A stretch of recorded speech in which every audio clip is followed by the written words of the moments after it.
What's up, guys? Welcome to Market Curry. I'm Rahul. I'm Shikhar and we have our guest. I'm Saloni. Confused. कोई बात नहीं. Saloni is our batchmate from MSQF. So if you have not seen from our outfits, this is the second video of the day. Saloni is 1 hour late, so that's why she got the second lot. Yeah. And we have to skip our dinner. Yes, because of Saloni. But anyway, Yes. Saloni, please tell our audience about yourself. I'm currently pursuing my Masters of Science degree in Quant Finance from Northeastern University. I did my bachelor's from University of Mumbai, and after that I was interning with an impact consulting firm for 2 months, and post which I started working at Morningstar India with their Sustainalytics team, and my role was ESG Research Associate. And after that, I started my master's. So second Morningstar employee today. Yeah. A lot of Morningstar. And on the channel, fourth Morningstar. on the channel. So, yeah. I mean, it just shows how immensely large the team is. Or they are so out of their skills that they have to come to US and pursue a course. Pursue a course. Yeah. No, guys, we're just kidding. So, Saloni, what is ESG? You gave your background as ESG. Right? Yeah, I yes. So for us, when we met Saloni, she was the only particular person who was interested in ESG And was applying for ESG internships. Yes, I have never seen anybody specifically targeting ESG as a role as for internships or full-time roles, which is commendable. She knows what she wants to do. So coming back to Rahul's question, what is ESG? So ESG basically stands for environment, social and governance. ESG provides a set of criteria for investors or companies or stakeholders whenever they want to invest in a particular company. It gives a better idea of a company's performance, and it just allows them to go beyond their financial metrics. So let's say we have our regular financial metrics like return on investment, or whatever, EPS or all the stuff. ESG wala ko itna yata. Similarly, we have a particular set of metrics under each theme of ESG. So under environment, we have carbon emissions, water management, air emissions. Under social, we have labor practices or employee diversity, employee fatalities, etc. Nice. And under governance, we have board diversity and board compensation, executive compensation, anti-corruption policies, all those things. So these are the set of metrics present under each theme of ESG. So which is similar to financial metrics. So these are a set of non-financial metrics which investors use to evaluate a company's performance. So is it like a lot of quant stuff or just qualitative stuff? If it depends. So if a person is working on the research side of ESG, it is completely qualitative, and if they are working on analytics side, it becomes kind of quantitative, but it's not very quant heavy, I would say. Yeah. So your previous job was qualitative? I was in the research team, so it was completely qualitative. Got it. Makes sense. So Saloni, how do you feel your undergrad was in? I did bachelor's in management studies and I specialized in finance. Got it. So how do you feel your background led to you discovering something like ESG, or were you just reading a lot about ESG, about the recent news about ESG, and that's where you thought you might want to get into this field? So being completely honest, I had no idea what ESG was until I applied for that job. I was looking for specifically research role. So if you guys know, I was into academic research during my undergrad. I represented my college at international conventions as well. So I was looking for roles in research specifically, and that is how I landed upon ESG research role. What were your interview questions? They were specifically about my research background, how I did my research and what are the skills required for research, and those were the similar set of skill set which was required during my full-time job as well. Got it. Yeah. And what made you keep continuing this field? So for the longest time, I've been very much interested into making a positive impact around the lives of people around me specifically. So I mean, I've been I've been working with NGOs when I was in India. I was also working with NGOs when I was working full time. So I've always wanted to make a positive impact around me. And I think being a part of ESG gives me that sense of satisfaction that I am making a positive impact, however small it might be, but that gives me a sense of satisfaction. Got it. I mean, makes sense. So Saloni has very fondly started a club called Sustainable Finance. She's the founder and president of Sustainable Finance Club at Northeastern. So, I think you're the first person who started a club from our batch. Yeah. And Hari followed. Hari, through. our batchmate, also followed through with another club, but she was actually one of the first initiators of this trend. So, talk us through what actually made you do it and how you panned it out. So after I joined Northeastern, I was looking for clubs where I can explore this field of ESG or sustainable finance in detail. But to my I did not find a club that was specifically focused on sustainable finance. There is a club called NU Impact, but it just focuses on the undergrad level, and there wasn't any club on the grad level. So I had no idea that we could start our own club, but I think our previous batchmates, Anuja, They started the Options Club. She started the Options Club, and I had a chat with her, and I asked how can we start our own club, and that is how I started. And my main aim is to actually spread awareness among students on campus about this field and make them aware about the various career opportunities in this field. So what are the career opportunities in this field? So people can work in ESG, which is particularly a very broad field. So since ESG has been made mandatory, so according to the recent laws, companies... And they came out in 2022? No, 23. It is going to be applicable this year. So, which market? Is this US or is this India? US. Yeah. In US. Yeah. So, whichever companies that have more than 500 employees have to report on their ESG performance. Got it. So that is why a lot of roles have been opened up. The market is huge, and there aren't a lot of people who have that kind of experience in ESG. So there is a lack of talent, and people can apply in pharmaceutical companies or any kind of company that has an ESG team. So they can work as an ESG research associate, which was my role at Morningstar.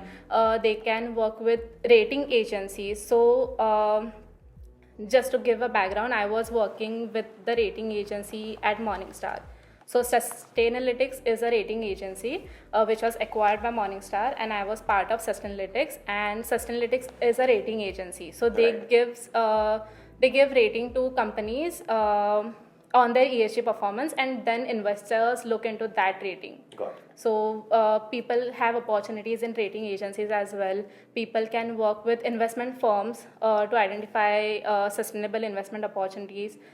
People can work as ESG portfolio managers or ESG data analysis as well. So do you think investors really look at the ESG ratios or? It depends. I would say it depends on the kind of investor. It depends on their personal opinion, I would say. And people have started to look into ESG because it has been made mandatory by the government. But I think at the end of the day, it's a good thing to look at their ESG performance because it becomes a long-term investment and sustainable as well. Makes sense. Yeah, so what are the frameworks or the guidelines? Okay, so since ESG has different kind of metrics under each theme, like environment, social, and each theme. Those are the three themes. So the sub themes you talked about: the employee well-being, the compensation, and how polluting is. But suppose if it's a manufacturing industry, then how much emissions it is emitting in areas like Delhi NCR back in India. I feel that that's a very valid score or particularly a metric that should be measured, and that's how the company should be evaluated and possibly given a spot to even manufacture in the first place. So if you don't have that much of an ESG score, then you shouldn't be allowed to produce in that particular area. Because, right? Yeah, I think it also there's an issue there because a lot of developed countries transfer the responsibility of manufacturing these products. So we don't blame developed countries for their carbon emissions, but we do blame the developing countries. But at the end of the day, it's not their fault because they are just manufacturing, and the consumers are from the developed countries. Got it. So I'll give an example. There's a factory near where I lived in India. They produce a certain kind of thread, which is a rayon thread. It is called rayon. So its manufacturing is banned in the United States because it is very polluting. It is very harmful for the laborers who are working in the factory. So the factory which is near my house, they don't even allow insurance for the laborers because it is that harmful. So, but their customers aren't from India. All the customers are from US. Yeah, that's what I wanted to ask. Is it legal to trade here or not? Trade? Yeah, trade thread. Like not manufacture it, but trade. Yeah, they can import that thread. They don't just have to produce here. They can import. Got it. Okay. Makes sense. I mean, from that perspective, I think ESG is like the need of the hour. Like eventually it will be really, really important. So it's good that you're pursuing it and bringing in awareness because not a lot of people actually care about, at this point, especially students. They don't value ESG at this point of time. I feel she was the only one that actually stood up for ESG and she is pursuing ESG even during a Quant Finance course. But I think she's developing that skill in herself to actually look at the quantitative side as well, apart from the qualitative side she's already worked on previously, right? Is that the logic of doing an MSQF? Why did you choose MSQF if you really wanted to go into ESG? Since I did my bachelor's in finance, getting a master's in finance was a conventional path for me. But then I found out this particular course, and I hadn't really had an experience with programming languages during my undergrad. So I wanted that exposure, and I wasn't very good with math. So I wanted to. Are you now? Kind of. So in 6 months she has become from not kind of good to good. Kind of good. Kind of good. So what is kind of good? So I know what are the different fields in mathematics. Fields in mathematics. Like? I'm not going to say that. Like integration, differentiation. Yeah. Yes? Yeah. So what is the integral of... Don't ask me that. I'll tell you later. Okay. Yeah. But anyway, But yeah. So that was the reason because I wanted to that exposure with mathematics and programming languages as well. And since also one another reason, since ESG is a very new field for most of the companies, there's a lot of scope for improvement. So there are going to be ESG reporting softwares that are going to be launched. So if a person has the background of ESG and also has some idea about programming languages, they can actually develop something very innovative for the company. So I think. Yeah. And I remember asking the same question, like, why would you choose MSQF? So you told me something that people like later on in your career, they prefer a MS in quantitative finance. Yeah, they do. So I think it's a great add-on for you. Yeah, for the entry-level jobs, if you are into ESG research or materiality assessment, then it is very qualitative. You don't require a quant background for that. But when it comes to ESG portfolio managers or ESG impact investment managers, then you need a background of quant for that. So we recently had a lecture on sustainable investing, right? Impact investing. Impact investing. Impact investing. Could you explain what that is? So impact investing is all about looking at investments from a long-term perspective, from a sustainable point of view, and it is actually it requires a lot of resources. It is similar to our regular investment, but it also adds another layer of analyzing all the ESG material metrics and identifying those. So materiality assessment is also another career in ESG as well. Makes sense. I had a question. What kind of company or what specific company that you have studied about or researched on stood out in terms of their ESG practices? In a good way? Of course. In any way. Both. I mean, both will be interesting for our viewers, I feel. I think for me, it was I was surprised when I found out there were companies in India which were reporting on their ESG performance for the past 10 years. So I think that was actually a good sign for me that companies in India also care about ESG. And I think one of them was Reliance. They had a very good ESG report and score as well. And I don't want to name this company because I don't want to name the another company because it is not good for them. But I remember when I was analyzing the report, their 1 year carbon emissions was equal to 1 year carbon emissions of entire country of France. Oh. Yeah. And how much is that? I don't remember don't know the I don't remember the number. the unit of it. But but that's it was insane. it was The a lot. entire emission for France. Yeah, it was a manufacturing company and it was again manufacturing for the developed countries. So And this is based in India. no, No. I don't want to name the No, country of as course well. we don't. I mean, I'm But just not asking. from India. Yeah. That's insane. So, what are the basic qualifications or skill sets do you need? I think for now there aren't rigid qualifications required because when I was working at Morningstar, there were people from economics, engineering, social science, finance background as well. But if you want to move up the ladder, then you might require ESG skill set. You need to have basic understanding of what ESG concepts are, what are the various frameworks in ESG, and all those things. And even if you have a master's degree, then it's good. There's a CFA ESG certification which is highly recommended. There's GRI certified training course which I did and it is actually very much helpful. And there's SASB TCF something certification which is also recommended. So a few certifications, but a degree in finance or economics would help. Yeah, we'll try to get those certification names from her in the description.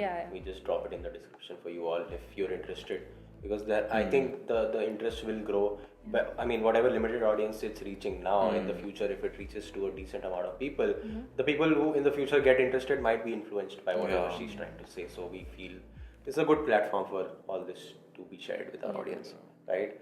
Anything else? I mean, apart from like any sort of challenge you faced while working in this role?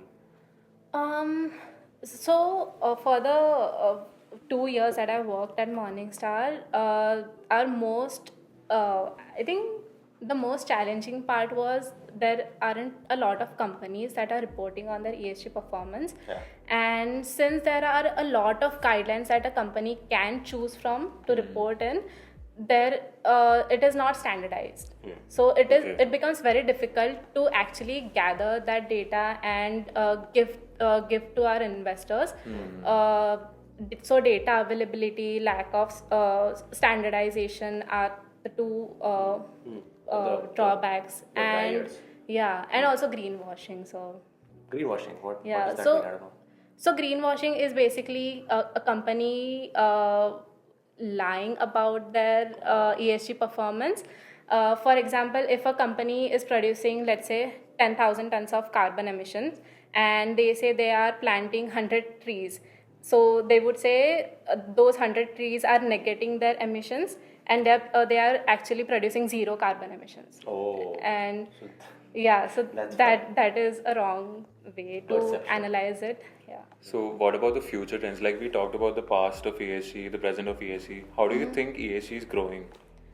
I would say with respect to career opportunities, since it is ESG reporting has been made mandatory, there would be a lot of roles in the market. But again, I think yesterday I read somewhere that companies are actually revolting against this mandatory rule and they have stopped it. So I don't know if they are going to make it mandatory again.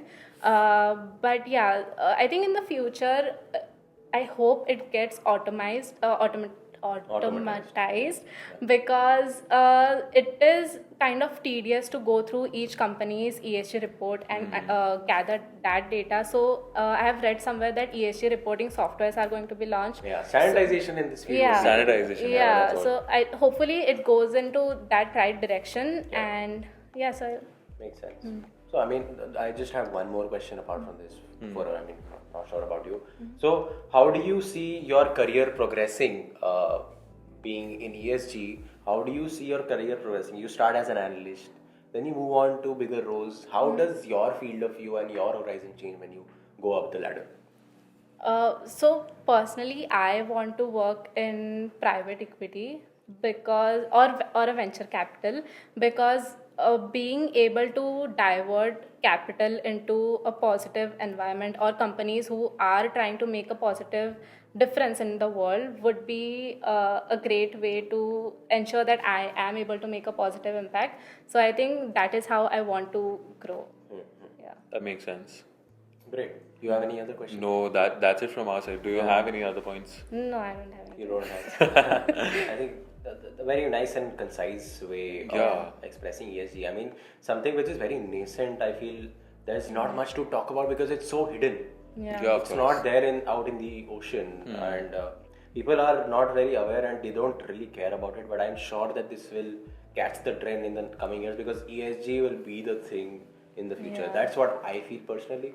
Yeah. Yeah, we can already see the graph going up. Yeah, absolutely. People are health conscious. People are caring about what companies are doing. I mean, as small as emissions, not small, but as major as emissions has to be taken seriously for any sort of country that is struggling with air quality or causing hazards for the future generation. And we have to be operating. I mean, any company has to be operating in a socially responsible manner and be compliant to. I mean, I hope that the regulatory environment is better for ESG norms. It'll happen eventually. Yeah, I mean, I really hope so. It does. I mean, that's very essential for any company that is operating. Also, ESG started in 2004, and since it was a niche sector, then it became mainstream, and now within 20 years, it has become mandatory.